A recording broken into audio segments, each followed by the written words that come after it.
Salut à vous, bien-aimés, que la grâce, la paix du Seigneur soit sur vous et vos familles. Je suis Franck Nzaou, serviteur de Jésus-Christ. Si j'ai pris ce temps, par la grâce de Dieu, c'est pour interpeller chacun de nous, parce que le Seigneur m'a mis à cœur de pouvoir interpeller son peuple, parce que malheureusement, beaucoup prennent le temps dans lequel nous sommes à la légère. Nous sommes dans un temps extraordinaire, un temps prophétique, mais beaucoup de chrétiens se sont complètement laissés avoir, emportés par le jeu du diable. Or, ce n'est plus temps de jouer. Le jugement a commencé. Le tri a commencé. Et malheur à toi qui n'as pas saisi le temps. Malheur à toi qui remet à demain ce que tu peux faire aujourd'hui. C'est un message en tout cas pour interpeller chacun de nous que Dieu me met à cœur depuis tout à l'heure. On est là pour parler, on crie et libre à vous de croire ou pas. Car le but, ce n'est pas de plaire à quelqu'un. On est là pour plaire à Dieu. Et cela s'adresse à tout le monde. Et les enfants de Dieu ne seront pas contre cela. Je prends 1 Pierre 4. Regardez ce que le bien-aimé Pierre dit. Regardez. Je vais lire à partir du verset 16. C'est notre aîné dans la foi, notre aîné Pierre qui parle ici. Écoutez bien. Mais si quelqu'un souffre comme chrétien, il n'en est pas honte, mais qu'il glorifie Dieu en cela. 1 Pierre 4, 16. Mais si quelqu'un souffre comme chrétien, qu'il n'en ait pas honte, mais qu'il glorifie Dieu pour cela. Pourquoi? Le message du temps, c'est au verset 17. Nous y sommes. Chrétien, toi qui me regardes, écoute bien. 1 Pierre 4, 17. Car il est temps que le jugement commence par la maison de Dieu. Voyez, nous sommes le temple de Dieu. Nous sommes des pierres vivantes qui formons la maison de Dieu en esprit. Bien-aimé Pierre ici le dit. Le jugement commence par la maison de Dieu. Voyez? Or, s'il commence premièrement par nous, quelle sera la fin de ceux qui sont rebelles à l'Évangile? Voyez? Beaucoup de chrétiens aujourd'hui sont rebelles à l'Évangile. Ils connaissent la vérité, qu'il ne faut pas mentir, qu'il ne faut pas tomber de l'idolâtrie, que Dieu seul mérite la première place. Mais beaucoup de chrétiens hypocrites ont remplacé leur mari à la place de Dieu, ont remplacé leur enfant à la place de Dieu, ont remplacé leur maison à la place de Dieu, leur travail à la place de Dieu. Malheur à toi qui as détrôné Dieu de ton cœur. Malheur à toi, chrétien hypocrite qui te moque de Dieu. Le Seigneur t'interpelle depuis des années de revenir à lui, mais tu fais semblant de ne pas entendre. Saint le dit, que celui qui a des oreilles entende ce que l'Esprit dit aux églises. On va lire les 7 églises pour qu'on se comprenne. Bien-aimé, malheur à toi qui résiste à Dieu, toi qui refuses de te repentir. Malheur à toi qui es dans le fraude, dans le mensonge. Malheur à toi qui ne veut pas œuvrer pour le Seigneur, qui préfère œuvrer pour les hommes, zélés pour le monde, mais quand il s'agit de l'œuvre de Dieu, on remet à demain. Et crois-tu hériter le ciel avec cela? Tu te trompes toi-même. Et si tu persévères dans ce chemin-là, c'est le lac de feu qui t'attend. 1 Pierre 4 est clair. Bien-aimé Pierre, ici, inspiré par le Saint-Esprit, est clair. Il est temps que le jugement commence par la maison de Dieu. Or, s'il commence premièrement par nous, Pierre était dedans. Voyez? Quelle sera la fin de ceux qui sont rebelles à l'évangile? Nous sommes dans une génération remplie de rebelles. Sur 100% de chrétiens, au moins 70% des chrétiens sont idolâtres d'eux-mêmes. Ils préfèrent leur propre vie qu'à Dieu. Voyez? Et ceux qui sont concernés le savent, car le Saint-Esprit confirme ce que je dis. Car celui qui convainc de péché, de justice et de jugement, beaucoup sont devenus idolâtres de leur bâtiment d'église, idolâtres du jour de dimanche, parce qu'on leur a fait croire que le dimanche est le jour du Seigneur, mais de lundi à samedi, c'est leur jour. Donc le dimanche, ils sont chrétiens, mais de lundi à samedi, ils ne sont pas chrétiens. L'œuvre de Dieu, ça ne l'intéresse pas. L'œuvre de Dieu, c'est que le dimanche. Malheur à vous qui avez embrassé cet évangile. Car cet évangile vous conduit dans le chemin large qui mène vers la perdition. Et beaucoup empruntent ce chemin-là. Beaucoup.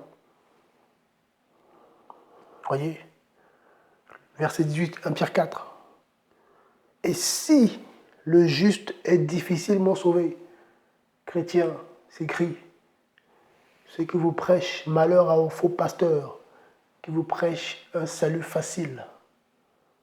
Malheur à toi, faux prédicateur, qui trompe le peuple de Dieu en leur faisant croire que ça y est, tu donnes le billet de banque, t'es sauvé.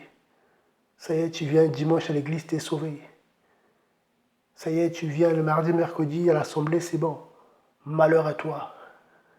Car c'est un faux évangile que Paul a dénoncé dans Galates 1. Bien aimé, ici, Pierre est clair. Et si le juste est difficilement sauvé, le salut n'est pas facile. Voyez? Le salut n'est pas facile. Voyez? C'est écrit dans vos Bibles. 1 Pierre 4, 19. Et si le juste est difficilement sauvé, que deviendront l'impie et le pécheur? Question énorme que Paul pose ici. Là. On fait croire aux chrétiens que Dieu aime le pécheur. Non. Dieu aime le pécheur qui se répand, qui abandonne son péché pour garder sa parole. Car Dieu a tant aimé le monde qu'il a donné son Fils unique, afin que quiconque croit en lui ne périsse point, mais qu'il ait la vie éternelle. Mais il y a une suite. Jean 3,16. Ça fait mal au cœur. On entend beaucoup de choses et les gens aiment ça. L'Église du XXIe siècle aime l'évangile qui fait plaisir à la chair.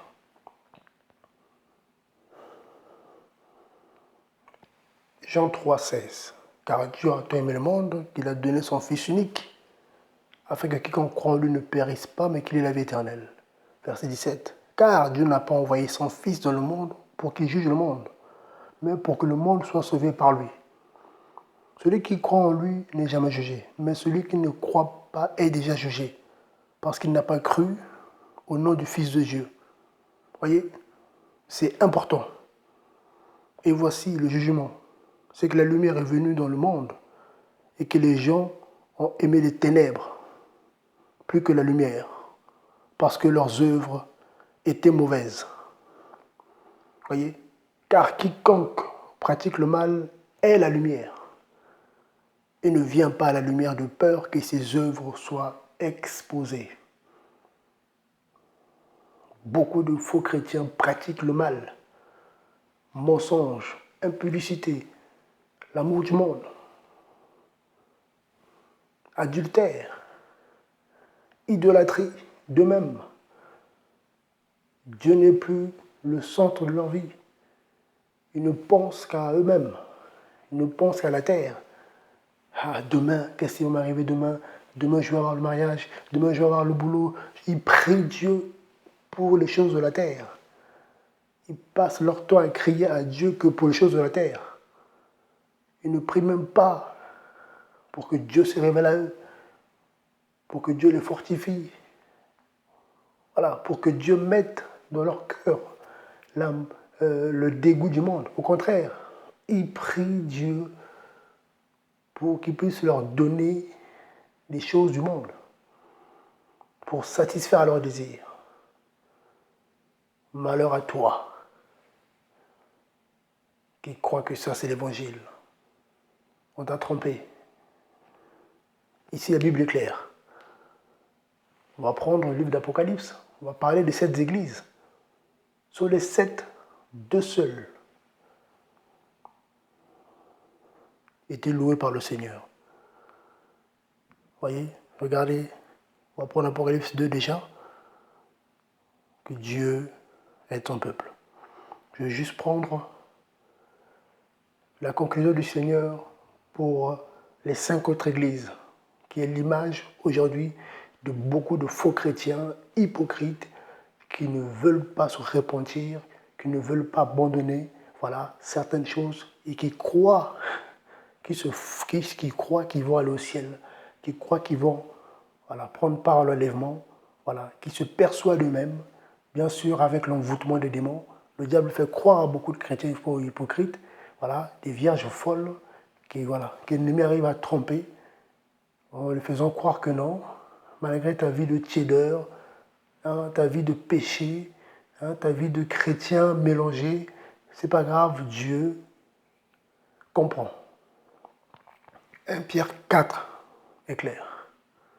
Le jugement commence dans l'Église. Et si le juste est difficilement sauvé, il dit bien difficilement, c'est pas facile.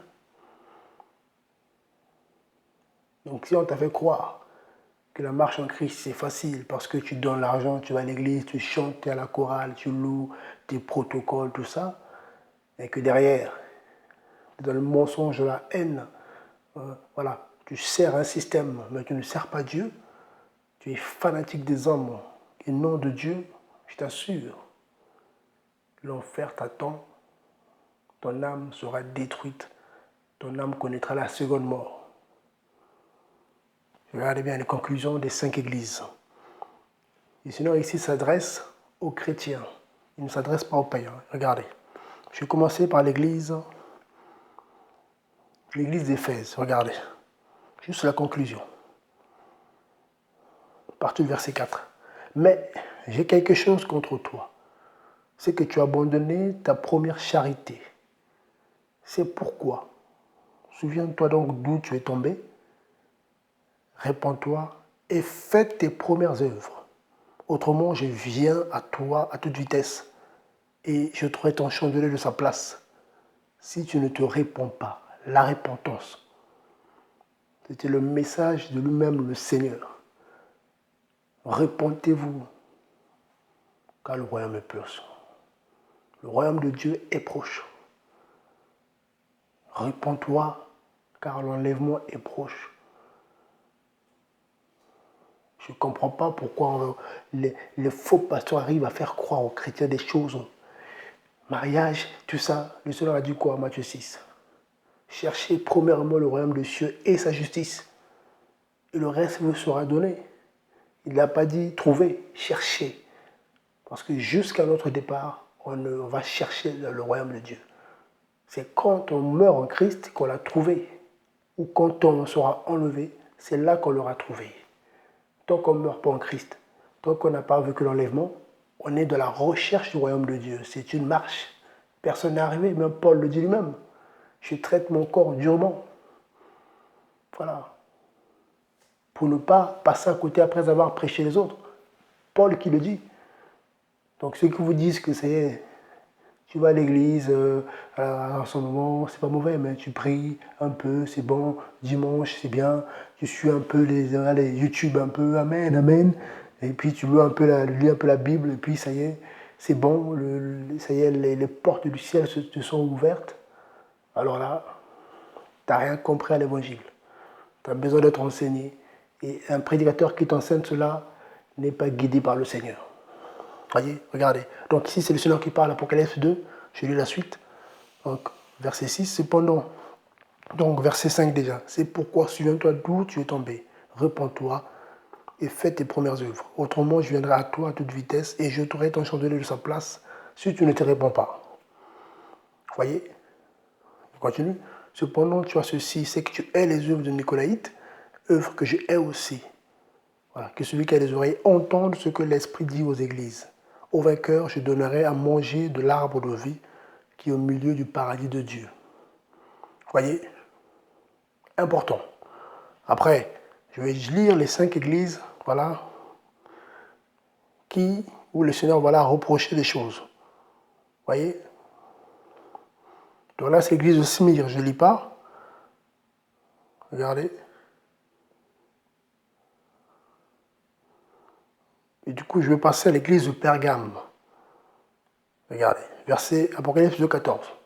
Donc j'ai lu l'église d'Éphèse. L'église de Smyrne, c'est une église que le Seigneur a louée, qui n'a rien reproché. Donc c'est les chrétiens que Dieu n'a pas demandé qu'ils se répondent parce qu'ils étaient prêts. Voyez, je prends maintenant l'église de Pergame, Apocalypse 2 à partir du verset 14. Regardez. Mais j'ai quelque chose contre toi. Ce que tu as là, des gens attachés à la doctrine de Balaam, qui enseignaient à Balak à tendre un piège devant les enfants d'Israël afin qu'ils mangent les viandes sacrifiées aux idoles et qu'ils se prostituent. De même, toi aussi, tu as des gens attachés à la doctrine de Nicolaïte que je hais. Réponds-toi donc. C'est le message du temps aujourd'hui, c'est la repentance. Réponds-toi donc, autrement je viendrai à toi à toute vitesse et je les combattrai avec l'épée de ma bouche. Que celui qui a des oreilles entende ce que l'Esprit dit aux églises. Au vainqueur, je donnerai à manger de la manne qui est cachée et je lui donnerai un caillou blanc. Et sur ce caillou sera écrit un nom nouveau que personne ne connaît si ce n'est celui qui le reçoit. Voyez. Regardez l'église de Thyatire. Regardez ce que le Seigneur reproche à cette église. Mais, écoutez bien. Mais je connais, regardez. Mais j'ai quelque peu de choses contre toi. C'est que tu laisses cette femme Jézabel, qui se dit prophétesse, enseigner et égarer mes esclaves, donc mes serviteurs, pour qu'ils se prostituent et qu'ils mangent des choses sacrifiées aux idoles. Voyez. Et je lui ai donné du temps. Dieu a donné du temps à beaucoup d'entre vous pour que vous puissiez vous repentir. Il y en a qui ont profité de ce temps-là pour s'endormir. Et là, nous sommes dans un temps de jugement. Le Seigneur commence à frapper, à séparer. Voilà. Il le dit lui-même après, quand on lit Apocalypse 21 là-bas, 22 là-bas, que celui qui se sanctifie encore. Que celui qui se souille encore. Donc pose-toi la question, toi qui te dis chrétien, chrétienne, comment se fait-il que tu es plus attiré par le mal, la haine, le péché, le sexe, avant le mariage, la convoitise, l'idolâtrie? Voilà. Ton cœur est plus attiré par les choses du monde que par Dieu. Et tu te dis chrétien. Pose-toi les bonnes questions. Voilà. Il faut s'examiner. Paul en parle, 2 Corinthiens 13 là-bas. Examine toi-même. Éprouve-toi. Éprouve ta vie. Éprouve tes œuvres. Tu te dis chrétien, chrétienne. Mais est-ce que les fruits que tu présentes sont dignes de la repentance? Est-ce que ta vie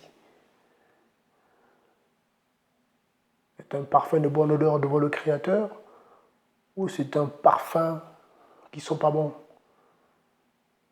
Hypocrisie, mensonge. Tes enfants prennent la première place, ton mari ou toi-même, ta maison, ton travail. Chrétien, on est arrivé nu, on repartira nu. J'ai oublié. On est arrivé nu, on va repartir nu. On ne va rien emporter. Le jour de l'enlèvement, pour ceux qui savent, on aura des corps glorieux. C'est-à-dire que ce qu'on a trouvé ici, on va le laisser ici. Si tu meurs avant, si tu meurs en Christ, ce que tu vas porter pendant qu'on va te mettre sous terre va pourrir. Et quand on aura des corps glorieux, voilà, quand la trompette va sonner, ceux qui vont ressusciter, pareil, ils auront des corps célestes. Donc on ne va rien emporter au ciel. Tout ce qu'on a trouvé ici va rester ici. Voyez, que personne ne te trompe.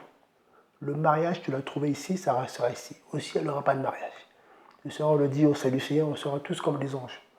Il n'y aura pas de mariage là-bas. Il n'y aura pas de reproduction, c'est fini. On sera tous fils et filles de Dieu. Voyez, vous comprenez? Au ciel, on n'aura pas des enfants, on sera tous enfants de Dieu. Donc si ce sont tes enfants qui prennent la première place, réponds-toi. Malheur à toi qui laisses tes enfants prendre la première place de ta vie, de ton cœur. Malheur à toi qui laisses ton mari prendre la première place. Malheur à toi qui laisses ta femme. Malheur à toi qui laisses ton travail, qui laisses ta maison, qui laisses tes activités. Malheur à toi. Réponds-toi. Car le jugement a déjà commencé. Le Seigneur est en train de disqualifier beaucoup de faux chrétiens hypocrites qui refusent de se repentir. Regardez la suite. Donc ici, on est à l'église de Thyatire. Le Seigneur dit quoi? Qu'est-ce qu'il dit? Verset 20, Apocalypse 2. Mais j'ai quelque peu de choses contre toi. C'est que tu laisses cette femme, Jézabel, qui se dit prophétesse, enseigner et égarer mes serviteurs pour qu'ils se prostituent et qu'ils mangent des choses sacrifiées aux idoles.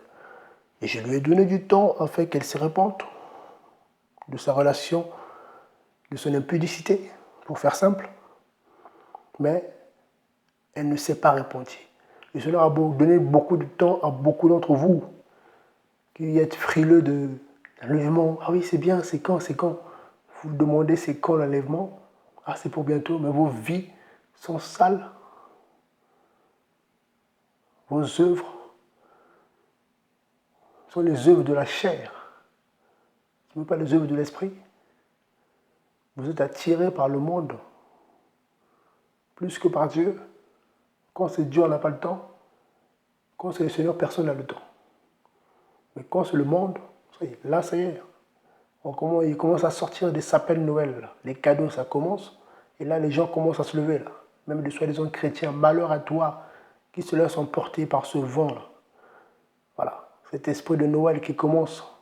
Les gens dépensent des fortunes pour les trucs du monde. Mais quand c'est l'œuvre de Dieu, il n'y a personne. Les gens réfléchissent. Quand Dieu met à cœur pour soutenir les orphelins, les veuves, les missions, là les gens réfléchissent à deux fois. Mais quand c'est les choses du monde, les gens sont zélés. Ils préfèrent faire avancer le royaume de la terre que de faire avancer le royaume des cieux. C'est écrit ici, Apocalypse 2, 21. Je lui ai donné du temps afin qu'elle se repente de son impudicité, mais elle ne s'est pas repentie. Voici, je vais la jeter sur un lit et mettrai dans une grande tribulation ceux qui commettent l'adultère avec elle, s'ils ne se repentent pas de leurs œuvres. Repentez-vous et convertissez-vous réellement, car beaucoup ne sont pas convertis. Beaucoup ont adhéré des assemblées, voilà, parce qu'ils ont vécu des situations difficiles. Ils fréquentent des églises, mais ils ne connaissent pas de Dieu, ils ne sont pas connus de Dieu. Répands-toi. Abandonne ta vie de péché. Voilà, pour que le Seigneur te fasse grâce, qu'il t'accorde le don du Saint-Esprit. Voyez? Donc là, on est sur l'église de Thyatire. Voyez? Avec la femme Jézabel. Voyez? C'est important. Je vais lire l'autre église, regardez. Je vais lire l'église. Je vais lire l'église de Sardes. Regardez ce que le Seigneur dit.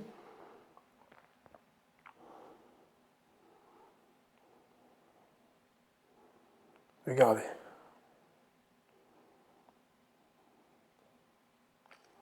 C'est important.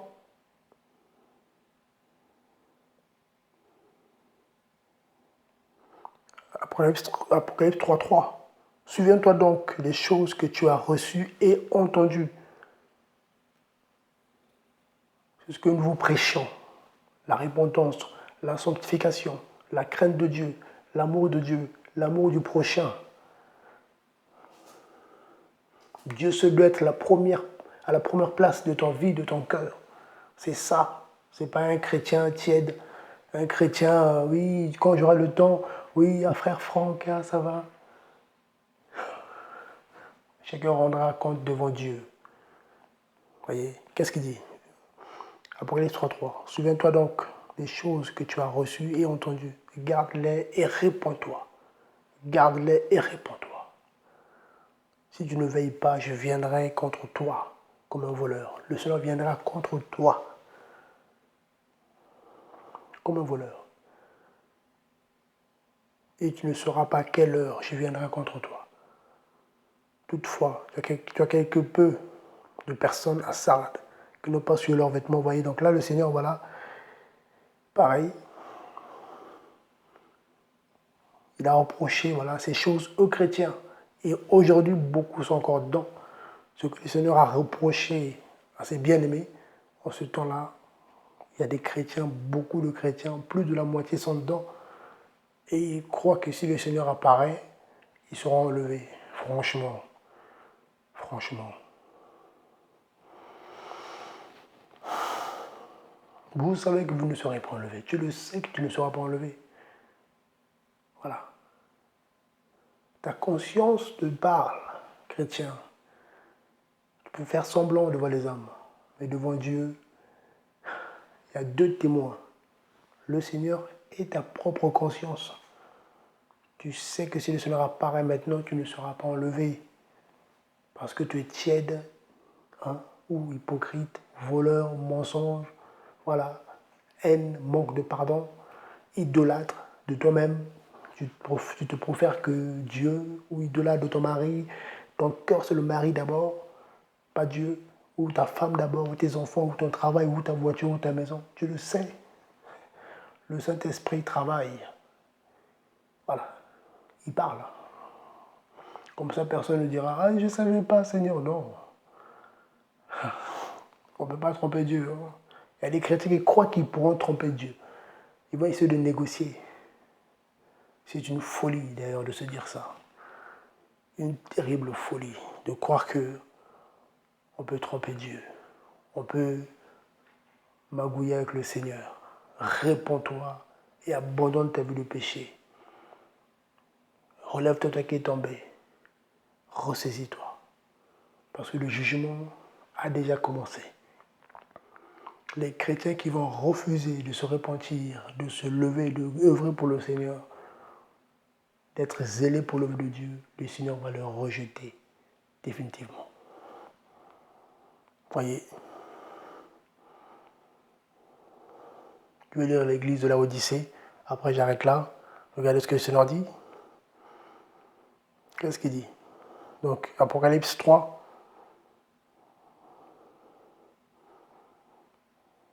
à partir du verset 17, à partir du verset 15. Apocalypse 3, 15. Je connais tes œuvres. Le Seigneur connaît nos œuvres. On ne peut rien cacher devant Dieu. Tu peux me tromper moi, je suis qu'un homme. Ou ton mari, ta femme, tes enfants, tes frères et sœurs en Christ. Mais l'œil de Dieu voit toutes choses. Apocalypse 3.15, je connais tes œuvres. Je sais que tu es ni froid ni bouillant. Puisque tu es être ni froid ou bouillant, parce que tu es tiède, et que tu n'es ni froid ni bouillant, je te vomirai de ma bouche, dit Jésus-Christ de Nazareth. C'est le Seigneur qui parle ici. Hein. Car tu dis que je suis riche, je suis dans l'abondance, comme la doctrine d'aujourd'hui, on prend entendre les choses aujourd'hui. Je suis riche, je suis dans l'abondance. Qu'est-ce qu'il dit? Je n'ai besoin de rien. On entend ça. Moi, ça va. Ça va. Je ne brille plus trop. J'ai mon mari, j'ai mes enfants, j'ai mon boulot, j'ai ma maison. Ça va, j'ai la paix. Je suis en bonne santé. Malheur à toi qui t'es mis ça dans la tête. Réponds-toi, chrétien. Car cette conviction est du diable. C'est un piège pour toi. Et malheur à ceux qui enseignent de telles doctrines. Le malheur est sur vous si vous ne me répondez pas. Le jugement est sur vous. Dieu va commencer à vous frapper en vous qui enseignez de telles doctrines qui poussent les chrétiens à se refroidir, à s'arrêter de marcher parce que ça va. Ah, ça va. Ça y est. Ils sont bien sur la terre. Ils sont bien. Voyez, qu'est-ce qu'il dit le Seigneur? Je dis, je n'ai besoin de rien. C'est ce que les gens disent. Ils sont dit quoi? Mais tu ne sais pas que tu es malheureux, misérable, pauvre et nu. Physiquement, tu es bien. Tu es en bonne santé, ça va, calme, tu as tout ce qu'il faut. Tu ramènes ton enfant à l'école, tu vas le chercher, ça va. Mon esprit, tu es nu. Pauvre. Voyez, des chrétiens hypocrites. Malheur à vous, chrétiens hypocrites. Oui, répentez-vous et sortez de cette vie d'hypocrisie, cette vie de l'amour du monde, cette vie de suffisance. Sortez de là. Parce que 1 Pierre 4 est clair. Le jugement a déjà commencé dans la maison de Dieu. Ça veut dire quoi? Que les faux chrétiens seront jetés dehors. C'est ça en gros la doctrine. Quand le Seigneur dit dans Apocalypse 3, l'église de Laodicée, je te vomirai de ma bouche, c'est ce que Pierre voulait dire. En gros, celui qui n'est pas digne, qui n'est plus digne de rester dans la maison de Dieu, donc l'église corps, sera jeté dehors. Vous voyez, donc le Seigneur est en train de faire un tri.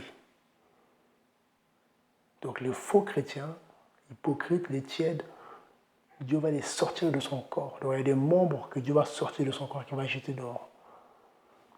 Car dans le temple de Dieu, il n'y a pas de tiède, il n'y a pas d'idolâtre. Voilà, parce que Dieu seul mérite la première place. Voilà. Dans tes pensées, dans ton cœur, Dieu seul. Mais si la priorité c'est ton mari, c'est ta maison, c'est ta vie, c'est ton travail, tout ça, mais Dieu comprend, j'ai pas le temps, tout ça. En plus, nous sommes dans un temps critique, l'enlèvement est proche. Le Seigneur l'a dit, hein. Quand le Fils de l'homme viendra, trouvera-t-il la foi sur terre? On le voit aujourd'hui. Voilà, voilà. Beaucoup ne sont plus dans la foi. Ils ont foi, oui. Ah, j'ai foi en Dieu, mais ils ne sont plus dedans. C'est deux choses différentes. Tu peux avoir la foi, mais sans être dans la foi. Les gens croient. Ah, je crois en Dieu, je suis chrétien, mais il y en a qui ne sont pas dans le corps. Ou ceux qui sont dans le corps, qui se refroidissent, Dieu les sort. Et ça commence. Voilà. J'avais ça à partager, bien aimé. Donc, ressaisis-toi.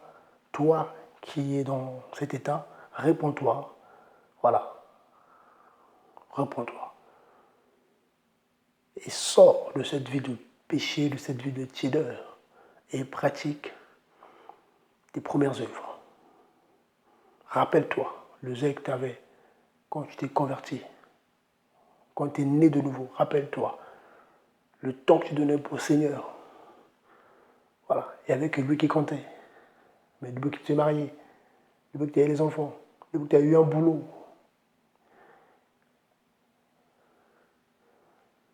la bénédiction est devenue pour toi une occasion de chute. C'est terrible. La bénédiction est devenue un piège pour toi. Dieu t'a béni d'un mari, c'est devenu un piège pour toi, le mariage. Dieu te bénit des enfants, c'est devenu un piège pour toi. Dieu te bénit d'un travail, c'est devenu un piège pour toi. Dieu te donne une maison, c'est devenu un piège pour toi. Terrible. Et beaucoup d'enfants de Dieu sont piégés dedans, embourbés dedans. Ressaisis-toi, crie à Dieu, il va t'aider. Mais si tu te fais, laisse convaincre. Oh, mais Dieu comprend, c'est pas grave.